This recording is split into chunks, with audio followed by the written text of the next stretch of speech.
कार्यक्रम के पुण्यार्जक परिवार हैं Shri Parasnath re rolling mills limited, Durgapur 1, Vardhaman, Paschim Bangal. Amita Jain, wife of Anil Kumar Jain. Sangita Jain, wife of Vipin Kumar Jain. Manak Chand, Kamla Devi, Rakesh, Neetu, Rishabh एवं Ayushi Musharraf, B123, Sethi colony, Jaipur, Rajasthan. Shrimati Sarla Jain, wife of Shri Padam Prasad Jain. Shrimati Savita Jain, wife of Shri Dhanendra Jain. Anshul Jain, Parul Jain, Jain store, Patparganj, Delhi. Ram Ratan, Ratni देवी पाटनी। प्रकाश चंद्र, सारिका पाटनी। प्राची जैन, कीर्तिश जैन एवं समस्त पाटनी परिवार, मेड़ता सिटी, जिला नागौर, राजस्थान। दिवंगत श्री मोहन लाल जी पाटनी कलकत्ता की पावन स्मृति में सौभाग्यमल राजकुमारी सुनील, संगीता, साहिल, प्रज्ञा एवं उत्सव कलकत्ता, टीकम सुशीला, नवनीत, अनामिका, विकास, श्वेता एवं सिद्धांत बेंगलोर, बाबूलाल, शकुंतला, कलकत्ता, अरविंद, रेणु एवं यशवर्धन, बेंगलोर। जय जिनेन्द्र यस्य स्वयं स्वभावाप्ति प्रभावे कृष्ण कर्मणः तस्मै संज्ञान रूपाय नमोस्तु परमात्मने। पंच परमेष्ठी भगवान की जय। शिष्य ने प्रश्न किया। ये इष्टोपदेश पूरा शिष्य और गुरु के संवाद रूप में लिखा हुआ है। शिष्य ने प्रश्न किया, भगवान सबसे अच्छा ध्यान किसका होता है? आत्मचिंतन रूप। आत्मचिंतन कैसे करें? तब आचार्य ने अगला श्लोक लिखा। कैसा है आत्मा? देखें। स्वसंवेदन सुव्यक्त तनुमात्रो निरत्ययः अत्यंत सौख्यवान आत्मा लोकालोक विलोकनः। सबसे अच्छा ध्यान आत्मा का। आत्मा है कैसा? कैसे ध्यान करें? देखें। स्वसंवेदन, अपने निजी संवेदन से, अर्थात आत्म अनुभव के द्वारा। सुव्यक्तः, अर्थात स्पष्ट होता है। आत्मा कैसा है? अपने अनुभव के द्वारा देखो कैसा है। और कैसा है? तनुमात्रो, तनु माने शरीर के बराबर है। जितना बड़ा मैं हूँ, मेरी आत्मा इतना बड़ा है। और कैसा है? निरत्ययः, अविनाशी है, कभी नाश होने वाला नहीं है। अनंत काल से है, अनंत काल तक रहेगा। और कैसा है? अत्यंत सौख्यवान आत्मा। ये आत्मा अनंत सुख वाला है। और कैसा है? लोक और अलोक को देखने वाला है। विलोकना। आत्मा का स्वरूप कितनी अच्छी तरह बताया है। कैसा है आत्मा? आत्मा का चिंतन कैसे करें? आत्मा का स्वरूप क्या है? बता रहे हैं। स्वसंवेदन सुव्यक्त, अर्थात आत्म अनुभव के द्वारा, निजी संवेदन के द्वारा। आप चाहो कोई गुरु आपको आत्मा का संवेदन करा दे, वो नहीं होगा। वो बता सकते हैं, पढ़ा सकते हैं, समझा सकते हैं, लेकिन अनुभव तो अपने अनुभव से ही देखने में आता है। तो जो अपने अनुभव के द्वारा स्पष्ट या प्रकट होता है। दूसरी बात, तनुमात्रो, शरीर के बराबर है। तीसरी बात, निरत्ययः, कभी नाश होने वाला नहीं, अविनाशी है। और अत्यंत सौख्यवान आत्मा। आत्मा कैसा है? अत्यंत सुख वाला, अनंत सुख का भंडार है। और लोक और अलोक को देखने वाला है। आत्मा को ऐसा समझो और आत्मा संबंधी शास्त्रों का विशेष अध्ययन करके उसमें जो आत्मा का स्वरूप लिखा हो, उस रूप आत्मा का चिंतन करो। आचार्य ने आत्मा के स्वरूप को संक्षेप में इन 4 पंक्तियों में बहुत अच्छी तरह समझा दिया है। आत्मानुभव से कैसे जाना जाता है? आत्मा के बारे में हम सुन लें प्रवचन, कोई हमको पढ़ा दे, हम ग्रंथ को पढ़ लें, आत्मा का अनुभव नहीं होगा। हाँ, जैसा हमने सुना, जैसा हमने पढ़ा, जैसा हमने समझा, वैसा हम चिंतन करेंगे तब अपने अनुभव में आएगा। आत्मा का अनुभव गृहस्थ को तो होता ही नहीं। आचार्यों ने तो यहाँ तक लिख दिया है, गृहस्थ को तो ध्यान ही नहीं होता। क्यों नहीं होता? जब भी गृहस्थ ध्यान में लगता है ना, लिखा है भाव संग्रह में स्पष्ट, या तो उसको झोंके आने लगते हैं या उसके दिमाग में बहुत सारे विकल्प गृहस्थी के घूमने लगते हैं।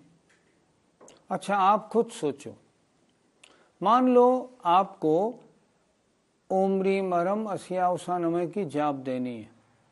जाप देना शुरू करेंगे तो 1-2 बार जाप दिया, सोई मन भागा। क्यों भागा? हम गृहस्थ हैं, हमारे पास सैकड़ों विकल्प हमारी खोपड़ी में भरे, समस्याओं का भंडार है ये दिमाग, भरी पड़ी है समस्याएं, तो हमारा झट झट चला जाता है मन।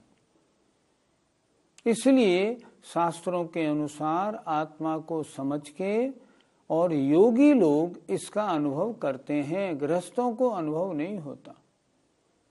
पहला प्रसंग आया स्वसंवेदन सुव्यक्तः, अर्थात अपने संवेदन से वह आत्मा प्रकट होता है।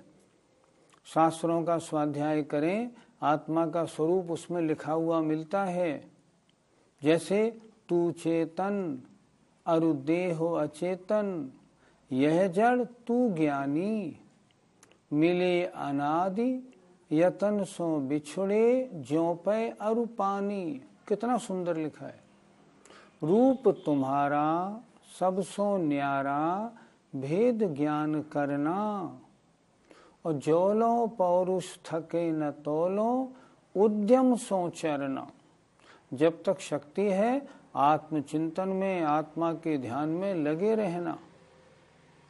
समय सार ग्रंथ तो आत्मानुभव की कुंजी है। कितना सुंदर लिखा है। आचार्य कुंद महाराज ने अहमिको खल शुद्धो दंसणाणमयो सदारूपी, णव्यत्ति मध्य किंचिवि अन्नम परमाणु मित्तम्पि।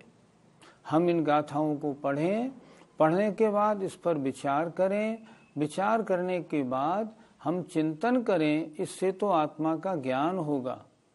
और जब मुनि अवस्था प्राप्त करके एकांत स्थान में इसका चिंतन करेंगे, उसमें डुबकी लगाएंगे, तब आत्मानुभव होगा। तो आत्मा का ज्ञान कैसे होता है? लिखा पहला स्वसंवेदन सुव्यक्तस, ये आत्मा आत्मानुभव के द्वारा प्रकट होता है। पंडित जी, हमारा आत्मा कितना बड़ा है? आचार्य ने शब्द दिया है तनुमात्रो, शरीर के बराबर है। आत्मा यद्यपि है कितना बड़ा? जितना बड़ा लोकाकाश है। लोकाकाश के बराबर इसके असंख्यात प्रदेश हैं, लेकिन ये संकोच विस्तार स्वभाव वाला है। जैसा शरीर मिलता है उसमें संकुचित होकर समा जाता है। हमारा आत्मा भी लोकाकाश के बराबर असंख्यात प्रदेशी है, लेकिन वर्तमान में इस शरीर प्रमाण होकर के शरीर मात्र शरीर के बराबर है। चाहे चींटी हो, चाहे मच्छर हो, चाहे हाथी हो, चाहे स्वयंभू रमण का मत्स्य हो विशाल, आत्म प्रदेश सबके बराबर है। लेकिन वर्तमान अवस्था में सबका विस्तार अलग अलग है। हमारी आत्मा कितनी बड़ी है? तनुमात्रो, इस शरीर के बराबर है, जबकि वास्तव में लोकाकाश प्रमाण है। पंडित जी, निरत्यय इससे क्या समझना चाहिए? निरत्यय हो माने अविनाशी है, कभी नाश को प्राप्त नहीं होता। अनंत काल से है, अनंत काल तक रहेगा। आप कहेंगे जब सिद्ध बन गया तो समाप्त हो गया? नहीं नहीं, जब तक अशुद्ध है संसारी अवस्था है, शुद्ध हो गया सिद्ध अवस्था है, नाश नहीं, पहले भी था और अब सिद्ध अवस्था में भी है। इस आत्मा का नाश कभी नहीं होता। क्यों? लोग मरते जीते देखे तो जाते हैं, तो मरे तो नाश हुआ कि नहीं हुआ? नहीं, आत्मा का नाश नहीं हुआ, ये तो शरीर नष्ट हुआ। आपने शरीर को जलाया, आत्मा थोड़ी जलती। नाश शरीर का होता है, आत्मा की पर्याय बदलती हैं। एक शरीर को छोड़ा दूसरे को लिया, पर आत्मा अविनाशी है, अजर अमर है, हमेशा रहने वाला है। इसलिए विशेषण दिया आचार्य ने, निरत्ययः अविनाशी है। अत्यंत सौख्यवान, इसका क्या मतलब होता है? अत्यंत सुख स्वरूप है, अर्थात अनंत सुख का भंडार है। ये तो हमारी गड़बड़ है जो हम राग द्वेष करके उसमें अशांति पैदा करते हैं। ये कर्म के कारण सारे राग द्वेष और अशांति होती है। आत्मा का स्वरूप नहीं रह पाता, उस आत्मा के स्वरूप में ये कर्मों के कारण जो गड़बड़ी कर दी जाती है तो उसका परिणमन विभाव रूप हो जाता है और तब सांसारिक सुख दुख के चक्कर में फंस जाता है। वास्तव में तो आत्मा अनंत सुख का भंडार है। निश्चय से वास्तविक अवस्था देखी जाए तो आत्मा कैसा है? अत्यंत सुख स्वरूप है। लोकालोक विलोकनाथ, इसे क्या समझे? आत्मा कैसा है? अनंत ज्ञान दर्शन का भंडार है, समस्त लोक और अलोक को देखने वाला है। पर वर्तमान में अशुद्ध हो रहा है तो अशुद्ध अवस्था में ज्ञानावरण दर्शनावरण कर्म के उदय होने के कारण लोकालोक को नहीं देख पा रहा, बहुत किंचित ज्ञान वाला दिखाई पड़ता है। इस तरह आचार्य ने इस श्लोक में क्या किया? इस श्लोक में आत्मा के 5 विशेषण बताए। पहला विशेषण बताया उन्होंने, स्वसंवेदन सुव्यक्त, आत्म अनुभव के द्वारा प्रकट होता है। दूसरा बताया शरीर प्रमाण है। तीसरा कभी नाश होने वाला नहीं। चौथा अत्यंत सुख स्वरूप है। और पांचवा ज्ञान का भंडार लोक अलोक का देखने वाला है। अगर हम आत्मा का ऐसा स्वरूप चिंतन करें और उसमें डूब जाएं, तब हमें आत्मा का अनुभव प्राप्त होता है। यह है बहुत सुंदर उत्कृष्ट ध्यान। लेकिन हम गृहस्थियों को होना संभव नहीं, ये तो योगियों को संभव है। फिर भी हम क्या करें? भावना तो भाएं। शिष्य फिर कहता है, हे गुरुदेव, आपने आत्मा का स्वरूप तो बता दिया, अब इसका चिंतन कैसे किया जाए ये भी तो बताइए। तो आचार्य अगले श्लोक में चिंतन कैसे करें ये बताते हैं। संयम्य कर्णग्राम मेकाग्रत्वेन चेतसः आत्मानमात्मवान् ध्यायेदात्मनैवात्मनि स्थितम्। संयम्य रोक कर, करण माने इंद्रियां, ग्राम माने समूह। आत्मा का ध्यान करना है। कैसे ध्यान होगा? पहले इंद्रियों का जो समूह है इसको रोको, विषयों की ओर नहीं जाए। करण माने इंद्रियां, ग्राम माने समूह। इंद्रियों के समूह को रोक कर और एकाग्रत्वेन चेतस, चेतस माने मन को एकाग्र करके इंद्रियों को भी रोको और मन को भी आत्मा में, आत्मा के ऊपर लगाओ। एकाग्रत्वेन, ये माँ यहाँ आ गया, कर्णग्रामम। और एकाग्रत्वेन चेतसः, और मन को एकाग्रता प्राप्त करा के, मन को एकाग्र करके इंद्रियों के समूह को भी रोको और मन को भी एकाग्रता प्राप्त कराओ। फिर क्या करें? आत्मानम, आत्मा को। देखिए 4 चीजें हैं इसमें। आत्मानम, आत्मा को। आत्मवान, यह आत्मा। ध्यायेत, ध्यान करे। कैसे? आत्मना एव, आत्मा के द्वारा ही। आत्मनि, आत्मा में स्थित होकर। फिर ये आत्मा स्वयं आत्मा में स्थित होकर अपने द्वारा अपना ध्यान करे, तब आत्मा का ध्यान होता है। फिर देखें, आत्मानम, आत्मा को। आत्मवान, ये आत्मा। आत्मना एव, आत्मा के द्वारा ही। आत्मनि स्थितम, आत्मा में स्थित होकर ध्यान करे। मैं स्वयं ध्याने वाला और मैं अपने को ध्याने वाला हूँ, तो मैं स्वयं अपने द्वारा ही अपने आप का चिंतन करूं, तब मुझे आत्मा का अनुभव या आत्मा में लीनपना हो पाएगा। देखिए, फिर देखें, इंद्रियों के समूह को रोककर और मन को एकाग्रता प्राप्त करा के यह आत्मा, आत्मान, आत्मा को आत्मा के द्वारा आत्मा में स्थित होकर ध्यान करे। ऐसा करेगा तब तो आत्मा का ध्यान होगा, नहीं तो चित्त भटकता रहेगा तो आत्मा का ध्यान हो ही नहीं पाएगा। ये आत्मा के ध्यान करने की विधि आचार्य ने बड़ी सरलता से समझाई है। आत्म ध्यान करने के लिए क्या करना चाहिए? हमारा आत्मा कुछ न कुछ चिंतन करता रहता है। सबसे पहले तो हम क्या करें, हमारी जो 5 इंद्रियां कुछ सुनने में, कुछ देखने में, कुछ सूंघने में लगी है ना, उन सबको वहां से हटाएं, उन सबको संयम में कंट्रोल करें। उधर से हट जाओ, अभी आत्मचिंतन करना है। मन में क्या करें? मन में भी बहुत सारे विकल्प आते हैं, इसके उसके, अच्छे बुरे सारे, इन सबको भी हटाए। पहली पंक्ति में कहा आचार्य ने, पहले तो इंद्रियों के समूह को कंट्रोल करो, अर्थात पंचेंद्रियों के विषयों से दूर हटाओ। एकांत स्थान में जाके ध्यान होता है, जहाँ कोई डिस्टरबेंस नहीं, कोई आवाज नहीं, खुशबू नहीं, बदबू नहीं, मच्छर काटे नहीं और कोई आपत्ति नहीं हो। इससे क्या होगा? 5 इंद्रियों को अपने विषय नहीं मिलेंगे तो उनको कंट्रोल करने में आसानी होगी।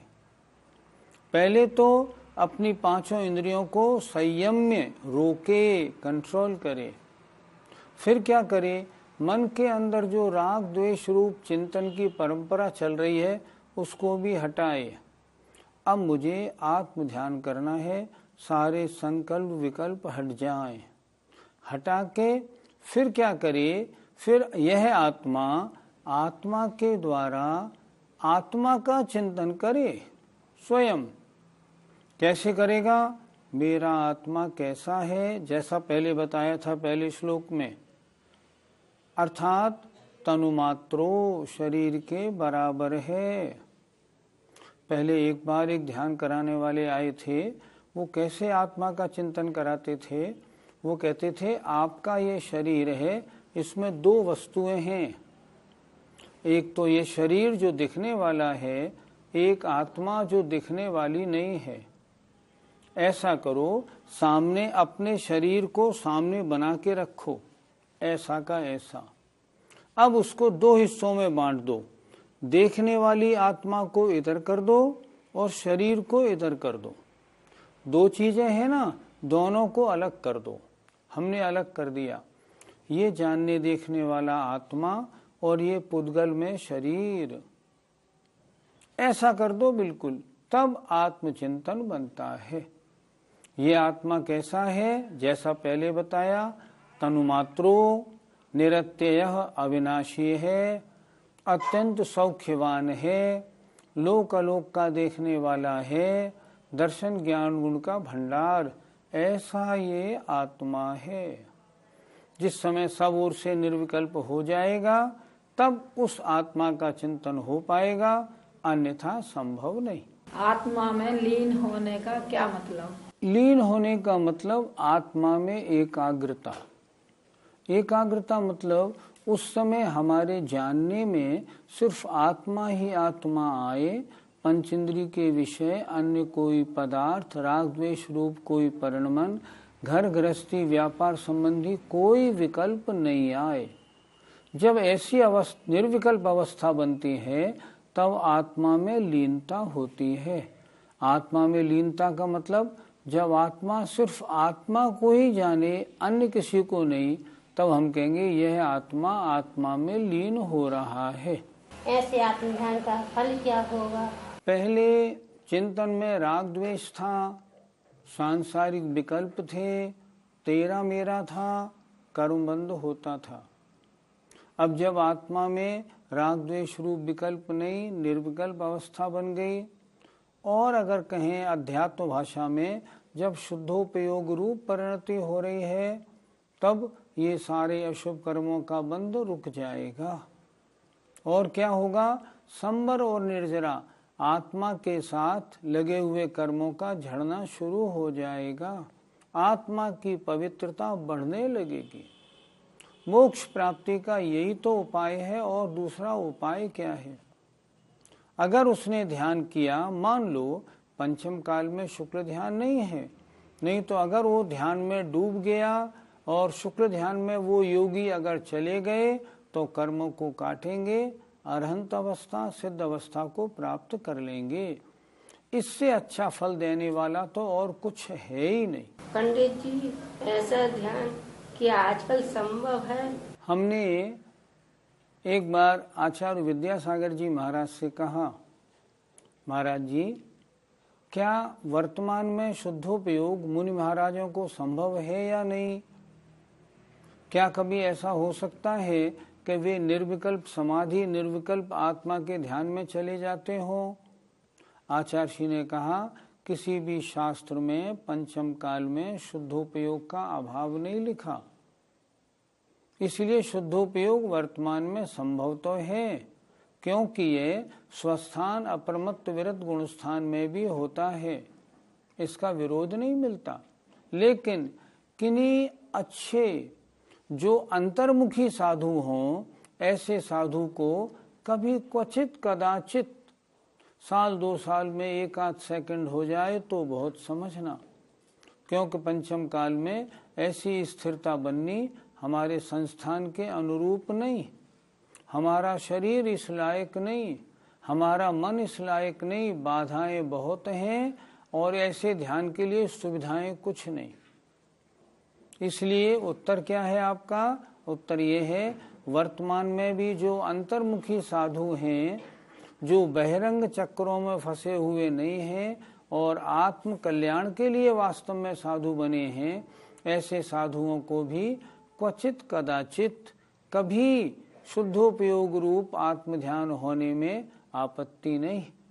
उनको ऐसा संवेदन हो सकता है, इसमें शास्त्रों का कोई विरोध नहीं। हमने माना कि हम गृहस्थियों को वर्तमान में आत्म ध्यान नहीं हो सकता, लेकिन फिर भी हमें आत्म ध्यान की भावना, आत्म ध्यान के पुरुषार्थ में जरूर लगना चाहिए।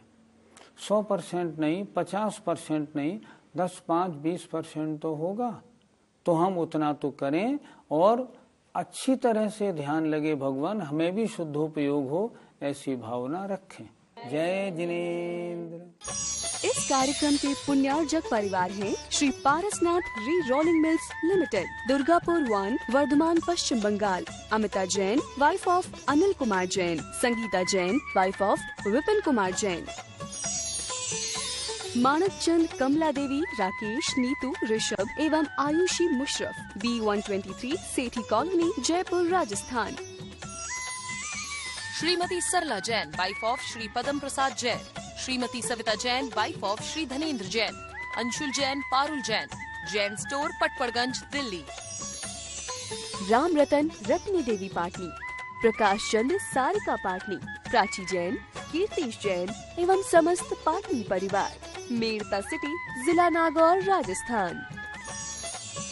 दिवंगत श्री मोहन लाल जी पाटनी कलकत्ता की पावन स्मृति में सौभाग्यमल राजकुमारी, सुनील संगीता, साहिल प्रज्ञा एवं उत्सव कलकत्ता, टीकम सुशीला, नवनीत अनामिका, विकास श्वेता एवं सिद्धांत बेंगलोर, बाबूलाल शकुंतला कलकत्ता, अरविंद रेणु एवं यशवर्धन बेंगलोर।